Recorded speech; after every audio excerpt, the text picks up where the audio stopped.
Hello, and welcome to episode 86 of the Compassion and Cucumbers podcast. I'm Christine. And I'm Sam. How you doing, Sam? I'm great. How are you? Pretty good. Yeah? Yeah, pretty good. Did you have an okay day? I had a really fine day. I hope everybody had a great weekend. Yeah. Weekend was good. Yeah, we had a good weekend. We did. You want to talk about our weekend? Well, let's see. Friday, which I'm considering part of the weekend because that was kind of the day I had off. Yeah. Yeah. That counts. Yeah, so I'm considering Friday part of the weekend. Friday, we did a little bit of an excursion up to Strong Hearts. We did. In Buffalo. We did. Which is always a good time. Yeah, always love lunch or dinner at the Strong Hearts. Absolutely. Yeah, and it was Cinco de Mayo. It was Cinco de Mayo. So they had a special going on that was a crunchy wrap. So this was kind of a take on the Taco Bell Crunch Wrap Supreme kind of a thing. Mm-hmm. Needless to say, this one blew Taco Bell out of the water. Well, yeah, I would hope. Yeah. So I tried the crunchy wrap and it was quite nice. For me, it could have used a little additional seasoning. Really? Again, I would have liked a little more heat to it. Right. But that's just, again, me. When you I wanted have it spicy. Yeah, I like things a little bit spicy. So yeah. I would have loved the spice profile to be a little bit heavier. Or maybe they could have served it with a hot sauce instead of that kind of taco sauce that they gave you. Yeah, maybe that would have helped. But it was delightful. It was really, really, really good. Just, I would have loved if there was a little more flavor to it. It wasn't quite the, oh my God, experience that I had the last time I was at Strong Hearts and had the chicken wing burger. Right. Yeah, that was insane. Yeah, there's a whole lot of flavors going on in that. Yeah, but you had a fabulous sandwich. I did. I had the Philly steak sub, and it was really good. Yeah. Yeah, it's their house-made seitan and onions and peppers and melted cheese on top on a hoagie roll. It was perfect, and I had it with a side of fries.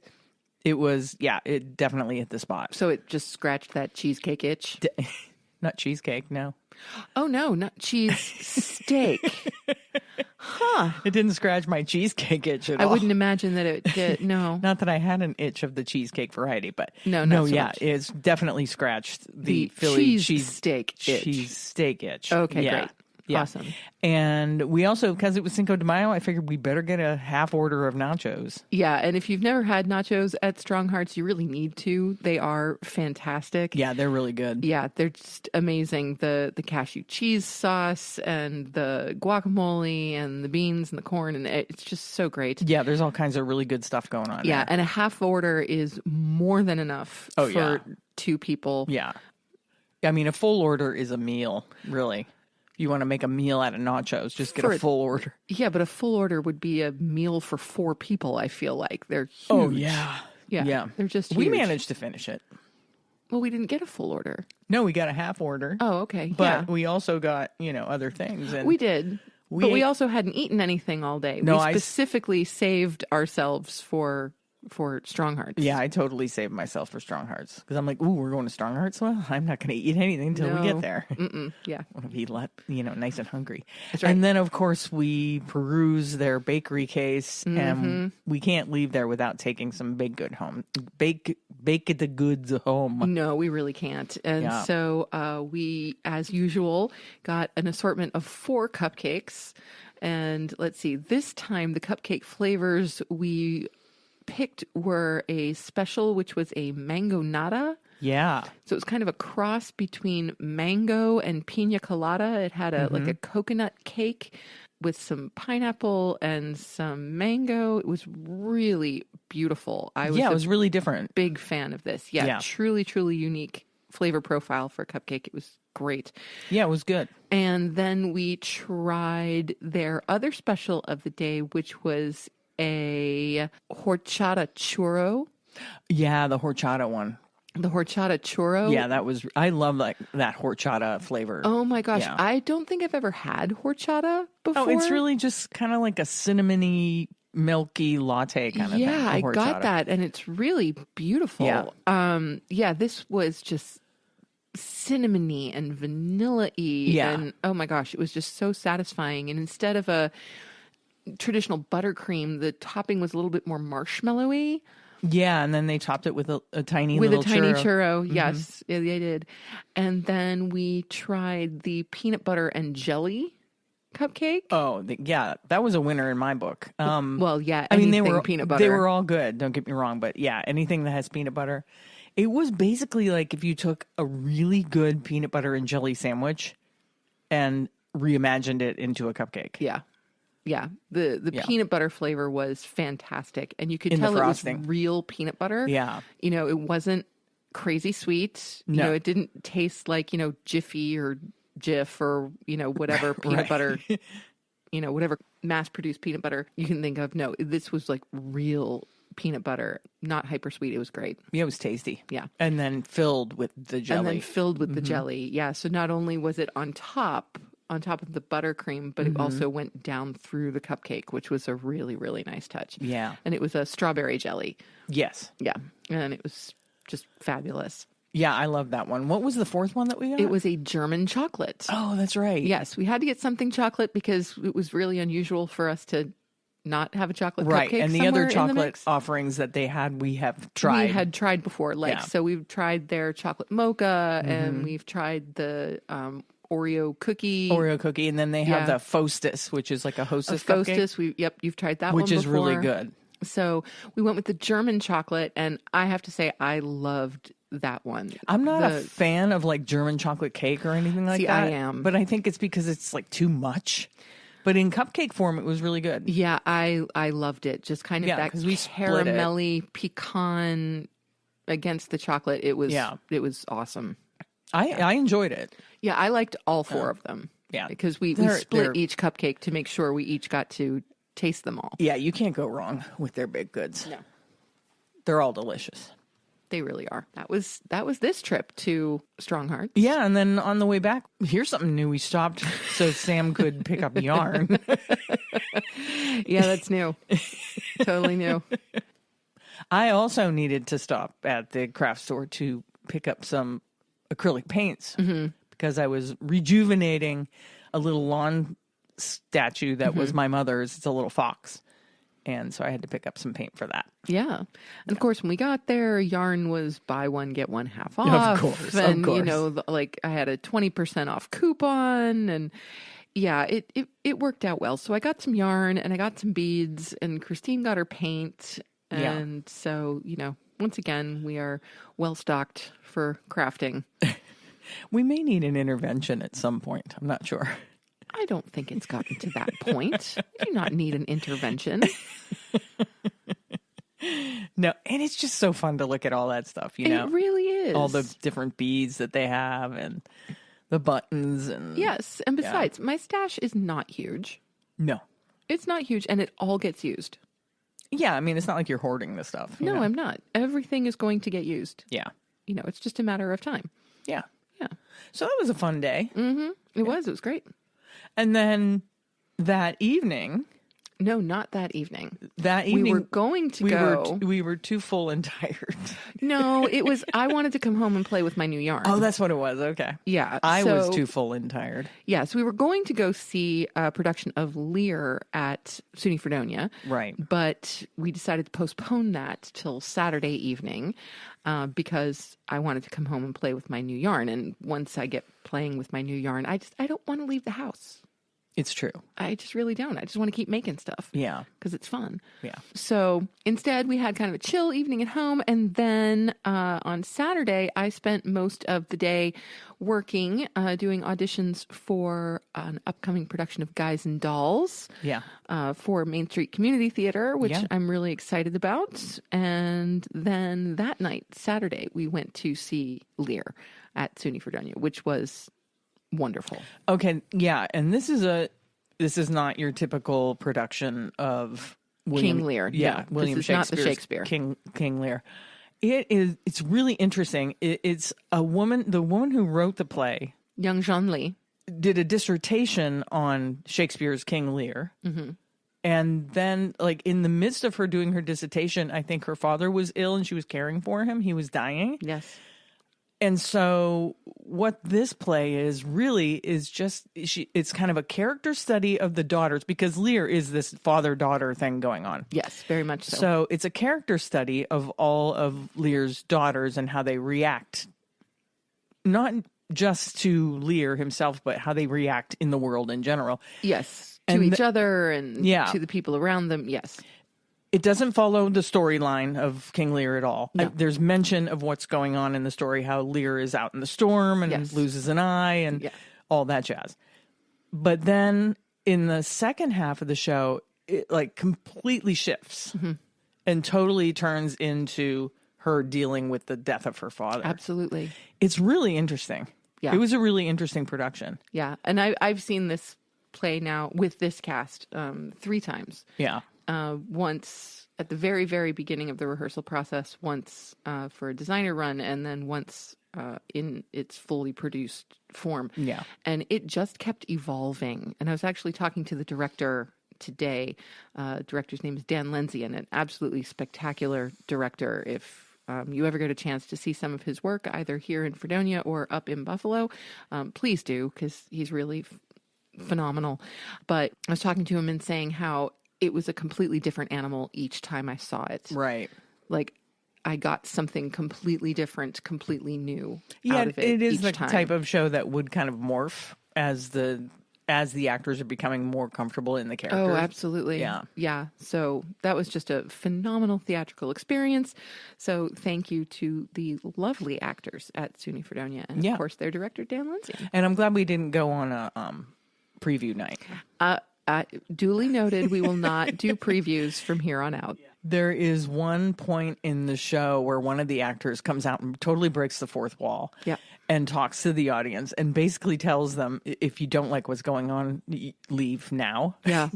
And we did lose a couple people. Yeah, just 2. That weren't kind of grasping what was going on. Right. But the problem is, right after that, you kind of get the payoff of the whole thing. Yeah. So I felt bad for the people that left. Yeah, I did too. I actually, as they were coming up the aisle, I wanted to tell them, no, go sit back down. Go sit back down. There was a young man sitting in front of us, and he was like so confused. He's like, what do I do? What do we do? Are we supposed to leave? What's happening? And I'm like, no, dude, just hang in there. Hang in there. Hang in there. You're good. You're good. And which I thought was great, because he had told us at the beginning of the show that it was his first time going to the theater. Right. And so what a show to start with. Oh my God. Right. Like, I love that. Yeah, he's probably like, theater's weird, man. Which it can be. It certainly can be. Yeah. But yeah, it was just super cool. But he's looking around him like, what do I do? What do I do? I'm like, no, James, Right. Stick it out. Hang in there. Yeah. So we had a really great weekend. Yeah, it was great. Yeah. Volunteered at the shelter, and what did we do Sunday? I you had more auditions on Sunday. Auditions. Yep. Is there still time for people to audition for Guys and Dolls? Yes, actually there is. I mean, we had some good turnout this weekend, but we are still looking for folks to come out and audition for Guys and Dolls. So we're doing an additional in-person audition at Main Street Studios in Fredonia, New York on Saturday, May 13th from 10 a.m. to 2 p.m. It's an open call, so you can just wander in, fill out an audition form, and then come do your thing for both me and our director, Phil McMullen. Mm-hmm. And if you are interested in working on this production but can't make it to a Saturday audition, that's fine. I've created a Google Drive folder that I would be happy to share with anyone who would be interested in submitting a video audition. Yeah, just reach out to us if you're in the area and you're interested. I don't want this to turn into theater podcast, but we just want to let you know that these things are going on in the area. Absolutely. And it's really important to support community theater. Yes. The arts in general in a community are what kind of keeps the community together. Yep. Couldn't agree more. Yeah. So if you are interested and you're in the area, just reach out to us and we'll get you all the information. Sounds good. Yeah. Thus endeth the theater talk. Thanks for listening to Compassion and Cucumbers Theater Talk. Let's move on to something vegan. Hey, this coming weekend, May 13th? Yep. May 13th. Saturday, May 13th, between 6 and 9, the hours of 6 and 9 p.m. at the Vegan Center in North Tonawanda, we are hosting a live vegan trivia event. Yes, we are. And we want you to sign up with your team. It's only $15 per team. Team can be one person up to 6 people. Yes. And sign up because we need to know like how much refreshments we need. Yep. And yeah, so if you're listening to this and you're procrastinating, stop it. Just stop it. Sign your team up, and we want to see everybody out there for trivia nights because it's going to be a blast. It is. It's going to be a rocking good time. And as Christine said, snacks and beverages will be served. There will be prizes for the top 3 teams, including a grand prize of some awesome Compassion and Cucumbers and Cucumber Craftworks merch. Yeah, we're making a big basket. We're making a big basket, and there'll probably be a lovely gift card of some kind in there. Yeah, and we're thinking about including some gift cards. Yeah, and so, come on out and do your thing. Yeah. Flex your trivia muscles and win some fun stuff. Test your vegan knowledge, win some fun stuff, have a good time with some friends, and do all that stuff. Yeah. Do it. Do it. Oh, see, there's that voice that James talks about when you're trying to strong arm people into joining the AFA Voter Hub. Yeah, that's right. Mm-hmm. That's the one. Okay, we're moving on. Yeah, we are. And that means we are headed to our Vegan Cookbook Challenge recipe of the week.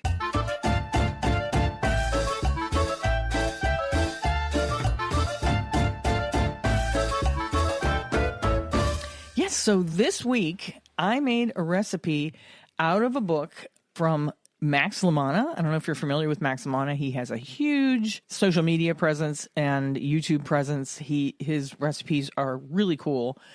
His videos get millions of downloads and views and follows and all that jazz. This is his new book. It's called You Can Cook This. And we were graciously gifted this book by Michelle Olander of the Veg Your Best podcast because Michelle has actually interviewed Max La Manna.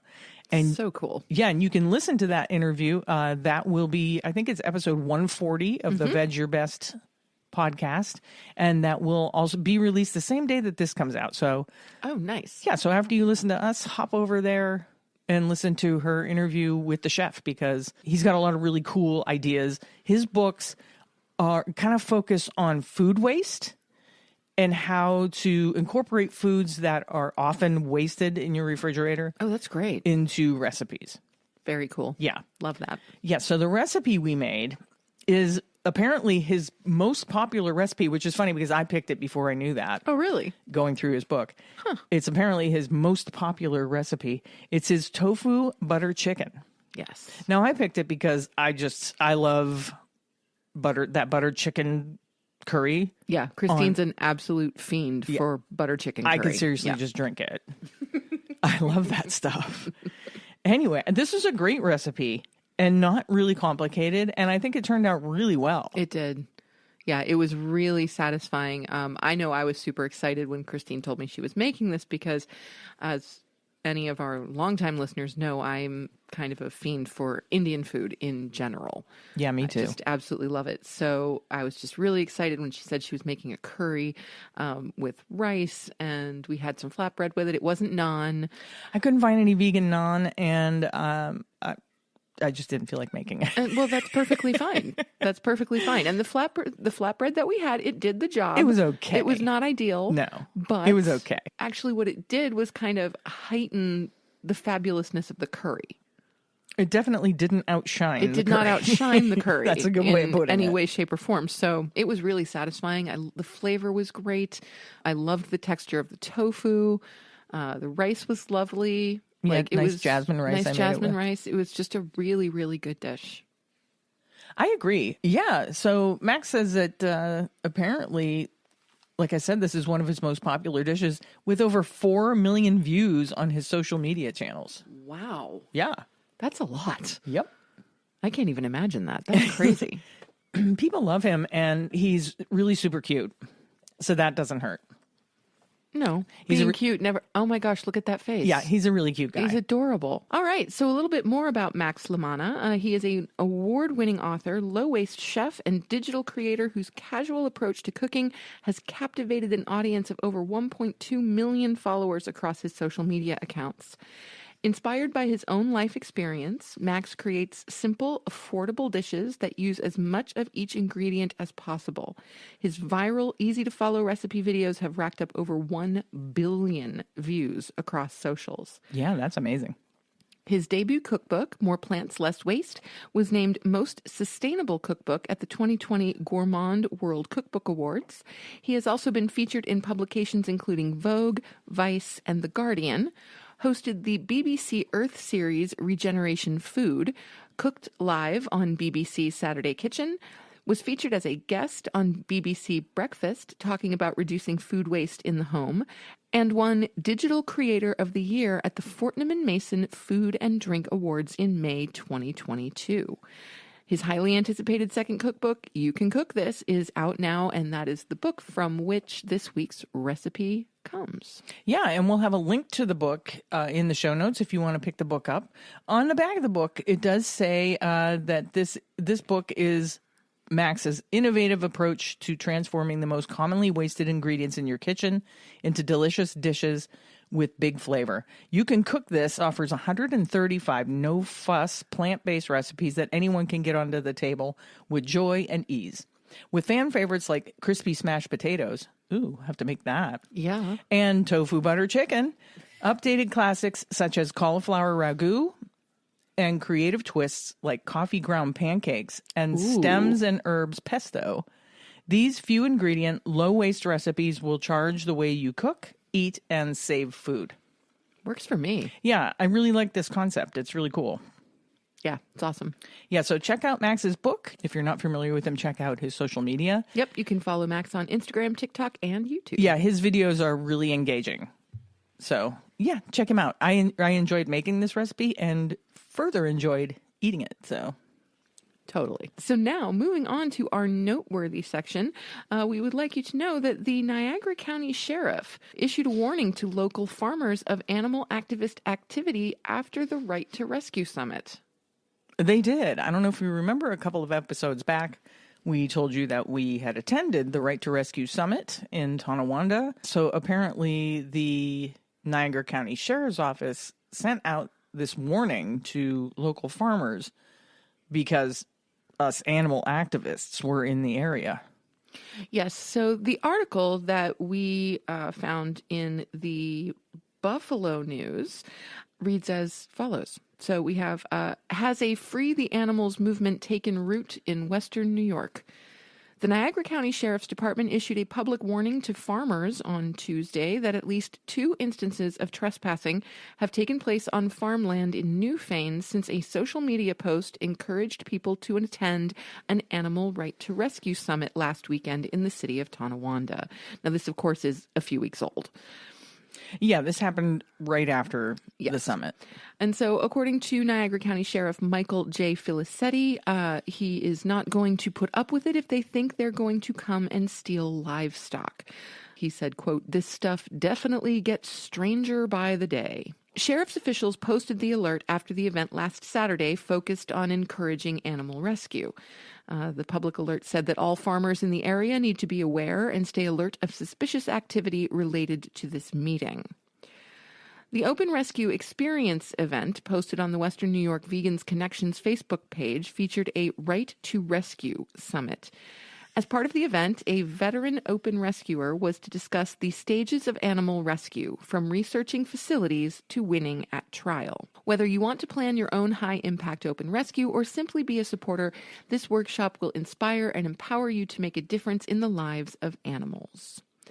The morning after the event, 2 people were seen on a Newfane farm taking pictures and video in a cow barn, the sheriff said. When confronted, they got in a car and fled. Tracy Murphy, the operator of Asha's Farm Sanctuary in Newfane, was among Saturday's scheduled panelists. She was charged with grand larceny last summer, accused of refusing to return 2 cows that wandered onto her property from a nearby farm.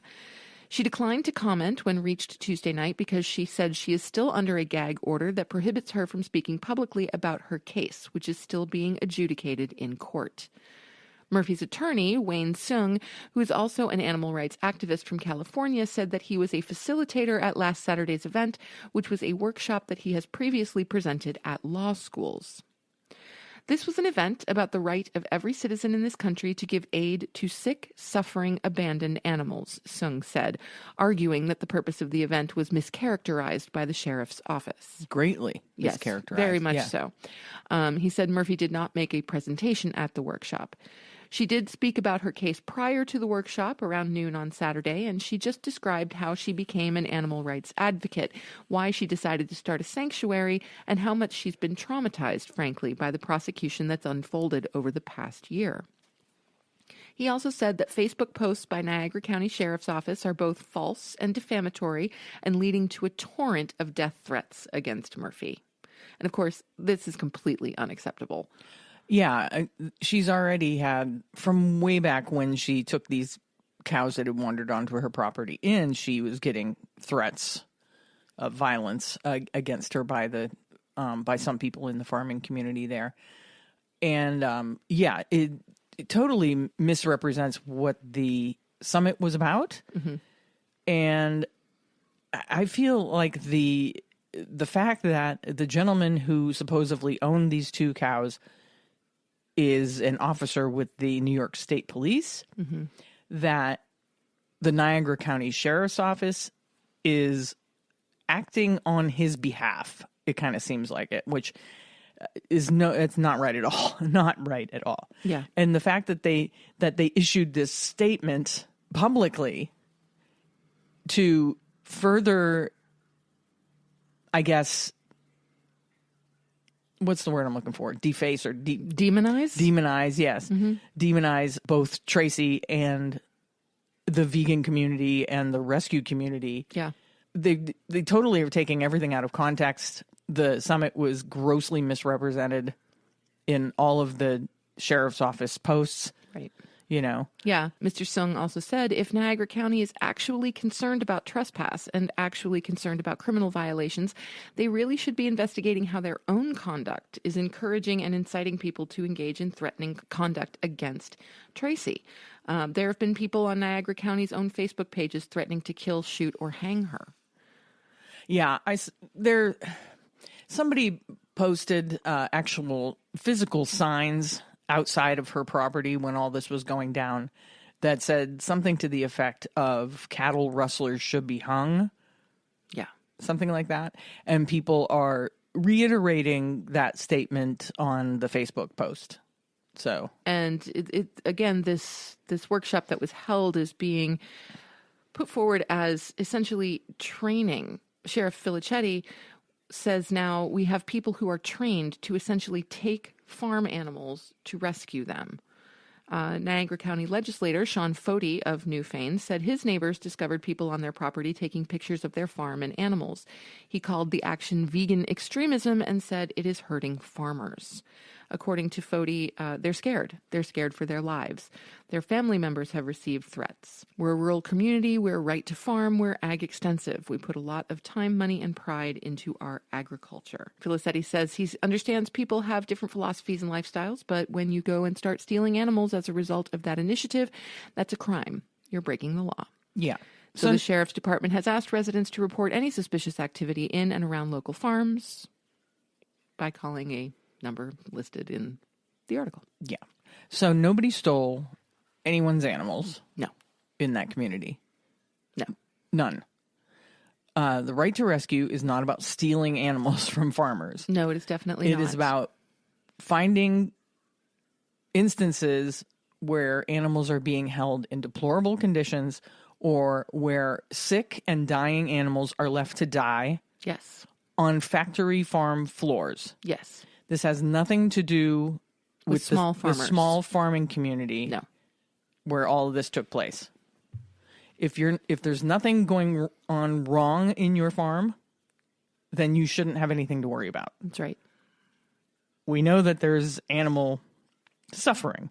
Yes. But if there's no blatant mistreatment or anything like that, then these farmers shouldn't have anything to worry about. And I think that the sheriff's office is actually blowing this situation up into something that it shouldn't be. I completely agree. Yeah. Generally speaking, when we're talking about right to rescue, we're talking about people who are removing dying animals from heaps of dead bodies. Yeah. Removing ones that are still alive and hopefully being able to revive and rehabilitate them so they can have the lives that they are entitled to. Yeah. It is not about going into a small farm and attempting to remove healthy animals. Right. It's not even going into a factory farm Yeah. and removing healthy animals. Yeah. No, it's saving those that are being discarded. Yeah. And there's been no proof brought forth that any of these trespass cases actually existed. Right. There's no proof of any of that. We'll just leave you with that. Yeah, absolutely. It's not unfathomable that they could be fabricated. And they could be. Who knows? That the so-called incidents are being used to inflame tensions towards the vegan community. Yeah. At which point, I would have to say that I think Tracy's case needs to be moved out of the area. I agree. But apparently, there is a motion to have the case moved to a higher court because it is thought that Tracy may not be able to get an impartial trial in Niagara County. Yeah, it seems to me like she might not be able to. Yeah, and so I do hope that motion moves forward and is approved. Yeah. Yeah. So anyway, I just wanted to kind of report on that. And that would bring us to our main topic.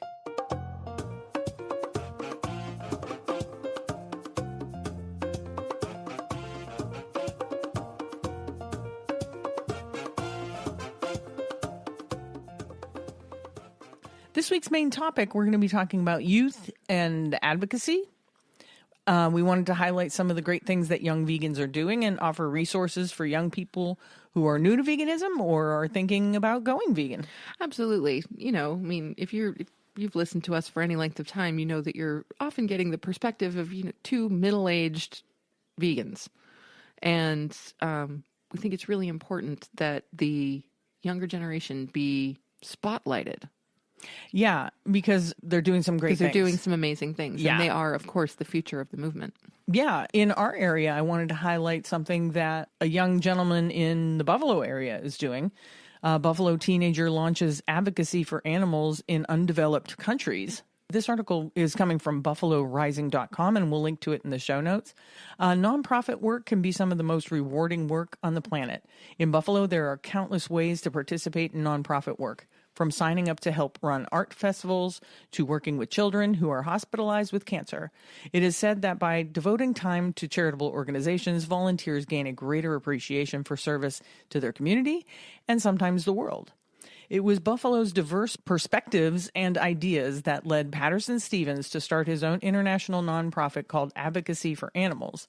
Stevens, a 19-year-old student at University of Buffalo, has dedicated himself towards advocating for animal rights throughout the world. As we are all aware, in many countries, animals are simply considered a food commodity with little consideration for their well-being. Stevens, who is from Hamburg, New York, said that it was his experience and interactions in Buffalo that led him to creating Advocacy for Animals. He says that the community's diverse perspectives and ideas encouraged him to use his ideas to have an impact and allowed him to think beyond his own boundaries. He's grateful to the people of Buffalo for their invaluable support and excited to continue working towards making a positive impact on a global scale. Earlier this month, Stevens joined together with community members in Kanpur, India, to organize an event that demonstrated to people the importance of eating a cruelty-free diet. This is just one example of how the organization successfully works with people in countries such as Zimbabwe, Spain, Peru, and Uganda. The goal of the monthly events is to educate farmers about the benefits of shifting their production away from livestock. Advocacy for Animals was founded in October 2021 when Stevens realized that there was a dearth of animal rights groups in underdeveloped nations. Through the mobile application WhatsApp, he began making contacts in countries that he felt could benefit from the initiative. Stevens figured out that he could orchestrate the monthly events by setting up a guideline for how the events would work, while giving directions to his newfound and very far away teams. To this day, Stephen funds the initiative by using his own funds, although he is trying to figure out ways to make the organization financially sustainable. This is great. This is amazing. Yeah. And this is a 19-year-old. Yeah. Like, that's just impressive. That's what I'm saying. The youth of today are giving me hope for the future. Absolutely. Yeah. So I really hope that he can make this work. I hope that he can find funding or grants or whatever to keep the ball rolling on this, because it's a really fantastic idea. It really, really is wonderful. Yeah. And, if you are interested in supporting this organization, you can find them on the web as Advocacy for Animals. You can email them at contact@advocacyforanimals.org. Yep. And we'll link to all that stuff in the show notes. Another really great organization for youth activists is an organization that's called the Raven Corps. It's a youth-led collective liberation movement, activism for all ages, building a vegan movement for everyone. Yes. And we are fond of this organization, not only because of what they do, but because of who they call themselves. We are both big fans of ravens in general. Yeah. And so these ravens are, we are particularly fond of them. Yeah. And they have a really cool operation that's been going on over the last couple of years. It's called Operation Mind Over Milk, where they're trying to get plant-based milks into schools for no extra charge. That's great. Yeah. That is really great. And what is truly unique about Raven Corps is their value system. They're really kind of amazing. They are fully youth-led. They do not organize from the top down, which is great. So there's, no hierarchy. It's a very collective, collaborative organization. Ravens work alongside the Conspiracy, which is their version of a headquarters, to organize, plan, and implement activist operations. Of course, a conspiracy is a group of ravens. So beautifully titled right there. They are also a sustainable organization. So they are working toward creating a sustainable world for humans, for all animals, and the environment itself. They approach sustainability knowing that the needs of communities may differ, but that we all have the power and urgent need to take collective action. One of my favorite of their values, of course, is anti-oppression. As it says on their website, the world's effed up. Yeah. And we're living within systems of oppression designed without our input by the generations that came before us. It's time we unlearn, relearn, dismantle, and rebuild so that everyone, human and non-human alike, has a chance at true equity. They are also deeply committed to having a future-driven mission, to compassion, to community-mindedness, to creativity, and, of course, to fun. Yeah, if you're interested in more about the Raven Corps, you can find them at theravencorps.org, and you can look at their Operation Mind Over Milk at mindovermilk.org. Yes, and so the Ravens came into being in 2016 and have been going strong ever since. And again, if you would like to support them, you can do so at theravencorps.org. Yeah. Now, if you know or are a vegan teen, there is a really cool website out there that's called the Vegan Society's Teen Hub. Yeah, so you can go to the Vegan Society has a section on their website for teens specifically. It's called their Teen Hub, and it's got all kinds of information to help new teen vegans or current teen vegans or anybody thinking about becoming vegan. They have things about recipes and nutrition and fashion and food, all shopping. All kinds of things. Yeah. And it's all geared towards younger people. Yes. Which is really cool. They even have an app that offers tips and advice on vegan living. They can join the Vegan Society. There's a lot of health and nutrition information. There's plenty of spots where young vegans are sharing their stories as inspiration and support for other young vegans. It's really a fantastic website. They've got wonderful featured recipes. Like, I'm looking at this ultimate vegan mac and cheese, and I'm like, we have to try that sometime. We can try some. There's also a tofu tikka masala over here that might be completely necessary. If you're in the UK, another organization that you can reach out to is vegankids.org. But what they do is they create like meetups so that young vegan people can meet other young vegan people. Yeah. which is really cool. And This is great. And actually, I wish there was something like this for adults too. I do too. Wouldn't that be awesome? Yeah. It says here that their mission is to make sure all vegan kids know how great they are. And who wouldn't support that? Like, Yeah. that's fabulous. I love that mission. And I agree with you. I wish they had here something similar for adults.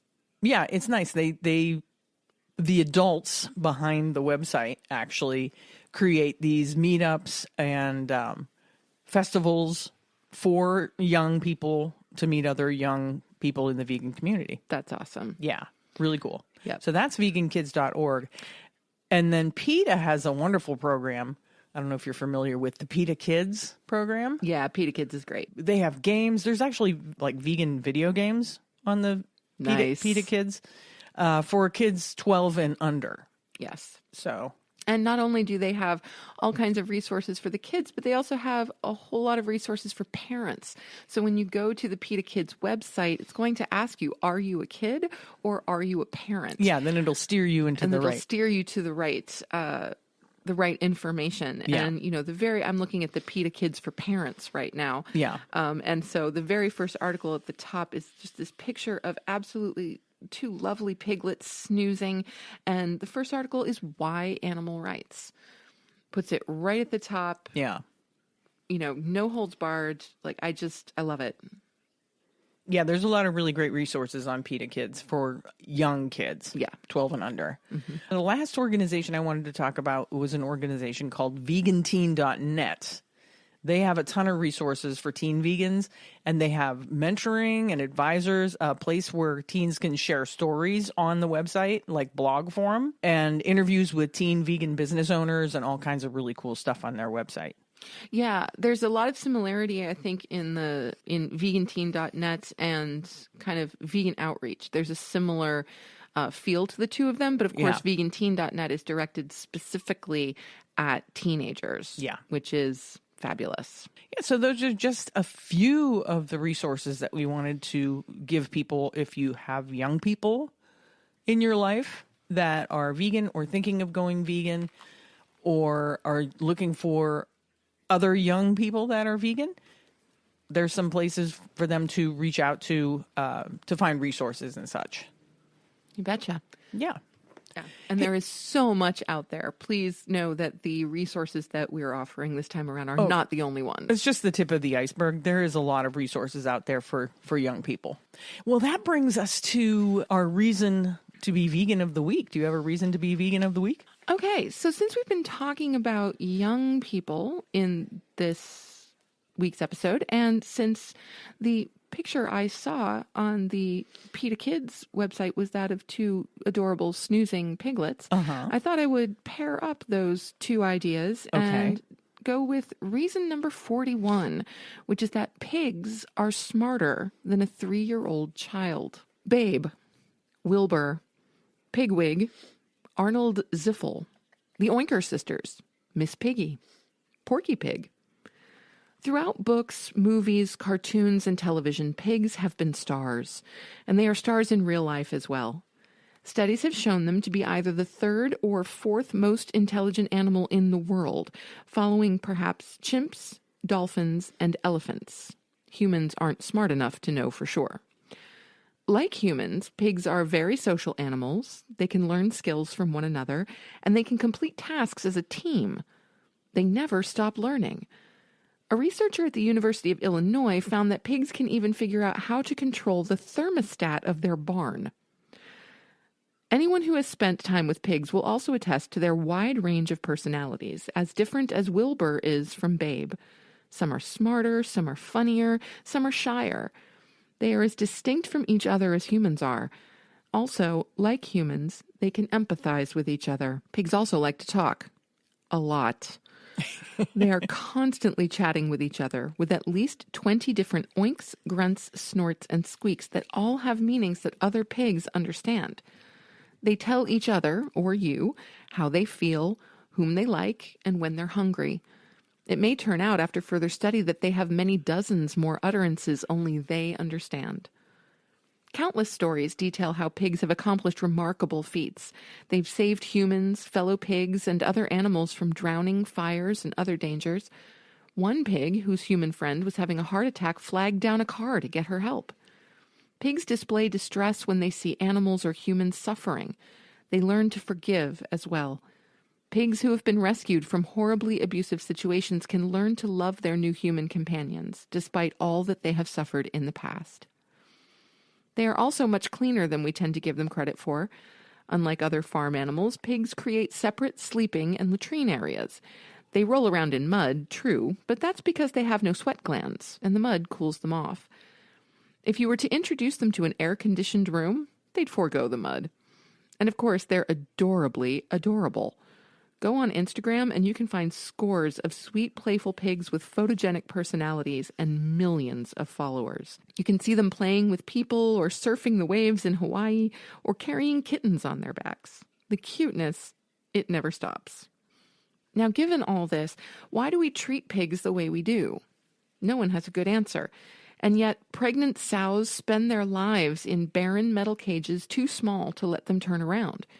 Piglets are routinely castrated without painkillers. Sick piglets are slammed headfirst into concrete floors. We horribly mutilate their bodies. Only 3% of pigs ever see the outdoors. The list of terrible things we do to these animals is long and scary. Why not head to a farm sanctuary and adopt a pig who needs your help? It'll make you feel a lot better than eating a ham sandwich ever could. Amen. Amen to that. Totally. I love pigs. Oh, I do too. They're so cute, and they love belly rubs. Oh, they do. They love belly rubs. And I still can't get that video of the two little piglets. Yeah, Danny and Sunshine. From Rosie's. Yeah, Sunshine and Danny just running around in their little pig sweaters and having a Cheerio hunt in the hay. Like, I'm sorry. It's the cutest thing you'd ever want to see. They are so adorable.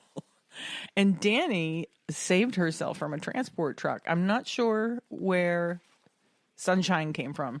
They weren't together. They weren't rescued together. Oh, okay. But when Rosie's knew they were rescuing Danny, I don't know if somebody reached out to them and said they also have a small piglet that needs rescued. And they thought it would be great if, they could have a friend. Yes, for sure. To grow up with. So, yeah, they're just adorable together. They really are. Yeah. Absolutely. Just want to amazing. boop their little snoots. Oh, my gosh. Yes, pigs, the ultimate animal for snoot booping. Although cows are way up there too. Yeah. I love cow noses. Yeah. I just love animal noses in general. Animal noses are great. Noses are awesome. Noses and feet. That's my favorite part of the cat. Yeah. Yep. Noses and feet. Noses and feet. Mm-hmm. Well, thank you for that reason. Oh, my pleasure. That's a good reason. And, you really should thank Gene Stone and Kathy Freston, the authors of 72 Reasons to be Vegan, Why Plant-Based, Why Now? Okay. Well, thanks to them too. Indeed. Hey, guess what? Is it listener shout-out time? It's our favorite segment of the show. It's time for our listener shout-outs. Woohoo! Just want to give a shout-out to all my fans watching. I love you guys. I love you. Gotta love it. So this week's listener shout-out goes to Christina Watts. Christina is from Bristol in the UK and now lives in Ontario, Canada, where she works as a bookkeeper. She is the proud mama of a beautiful German Shepherd named Violet and a cute Weimaraner named Axel. She's a vegan, a horse lover, and is always active on our social media posts. Thanks for listening, Christina. Send us your t-shirt size and address so we can send you a swag bag. Yeah, and you can email us that information at compassionandcucumbers@gmail.com with the and spelled out. Or you can DM us on Instagram or private message us on Facebook. There you go. So, yeah, definitely send us your address and your t-shirt size, Christina, because I want to send you a swag bag. Thank you so much for listening. Thank you so much. We appreciate it. Well, that's it. We're at the housekeeping already. So keep the house already. I say already, but we're already 55 minutes in. Yeah. Yeah, we've talked a lot in this one. A lot of talking. It happens. Well, it's a podcast. That's what we do. Fair point. If we stop talking, it gets kind of boring for people. That's undeniable. Nothing to listen to. So, first up in the housekeeping, we want to try your favorite vegan recipes because we have a new segment now called Listener Recipes, appropriately named. Yes. Email us or DM us your vegan meals that you love to make. and send us the recipe so we can try them. Now, these don't have to be your original recipes, just your favorite recipes. They can be from a book or from a website or a video or something that was passed down through your family. Share us those recipes, and when you share them, let us know if you'd like us to share the recipe with other people. And we'll do that. We'd be happy to do that. Yeah, we will make the recipe and talk about it. And if you want us to share the recipe with our audience, we will definitely share the recipe. Absolutely. We are still running our Food Not Bombs fundraiser on our Buy Me a Coffee site.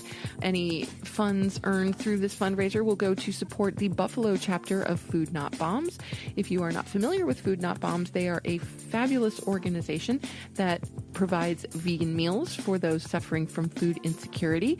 And if you're interested in contributing to that fundraiser, you can do so at our Buy Me a Coffee site, which is buymeacoffee.com/cucumbers. Is that on the World Wide Web? Oh, she's been picking on me for the W's for like weeks now, even though I have gotten rid of them.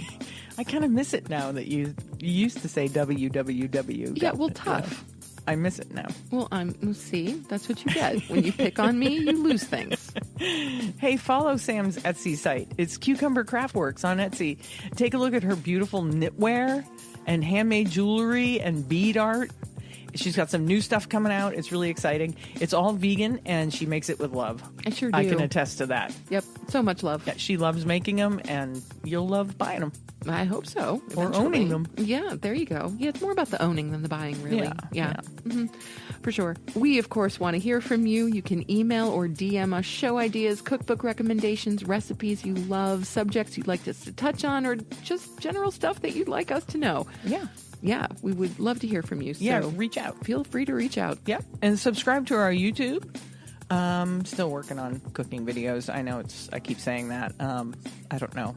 I've been procrastinating a little bit on that, but that happens. But I have things out there. We have some unboxings, and of course, every episode of the podcast is up there. Mm-hmm. So check out our YouTube, and don't forget to subscribe and hit the little bell. Yeah, and a new unboxing should be coming soon. Yeah, it should be. Yeah, just in the next few days or so. Yeah. Mm-hmm. Would you like to get a listener shout out? We'd love to give you one. Yeah. So if you're interested, please send us a DM or an email letting us know you listen and tell us a little bit about yourself. We would love to shout you out on the show and send you a swag bag. We would. You can join our Patreon. We add all of the recipes that come out of our Vegan Kitchen series for our patrons on Patreon. And we'll be adding some bonus episodes up there, some Patreon-only episodes. The link is in the show notes if you want to join the community there. Yeah, and those should be happening pretty soon because, the academic year is coming to a close. And so we will definitely have more time to get some of those bonus episodes up. Yeah. Mm-hmm. Please leave us a review on your podcast app if it allows you to do so. Again, Christine, with those sparkly things that we call stars, she wants 5 of them. Do I? You always do. I do. Yeah, leave us a review if you can, and 5 stars if you can. Now, if you can't leave us a review on your podcast app, just go ahead and share the show with a friend or family member that you think would enjoy what we do, or go ahead and share our social media posts. It's the easiest way to support us or any content creator, and it costs you nothing at all. And join the AFA Vegan Voter Hub, and give to them monetarily if you can. The Agriculture Fairness Alliance is lobbying on our behalf so that our vegan voices are heard. If you want to make real change on the upcoming Farm Bill, join the Vegan Voter Hub. Do it. Is that the voice James is talking about? Do it. That's the voice. James. Okay, yes. Do it, James. I'm sure James probably already has. I think I've already strong-armed James into signing up for the Voter Hub. Most likely. Yeah. And I guess that's it. I guess it's time for us to say. Are we singing or saying? Say. Really? People, do you really want to hear us sing at the end of every show? I'm not sure everybody does. Okay, fine. So here we go. It's time for us to say, where cukes and compassion are always the fashion on the podcast. Thanks, James. I just love it. Vegan. See, there we go. Podcast. See, now that you've started. Yeah. No, thanks, James. Hey, have a great week. We'll talk to you next Tuesday. Love you guys. Bye. The end.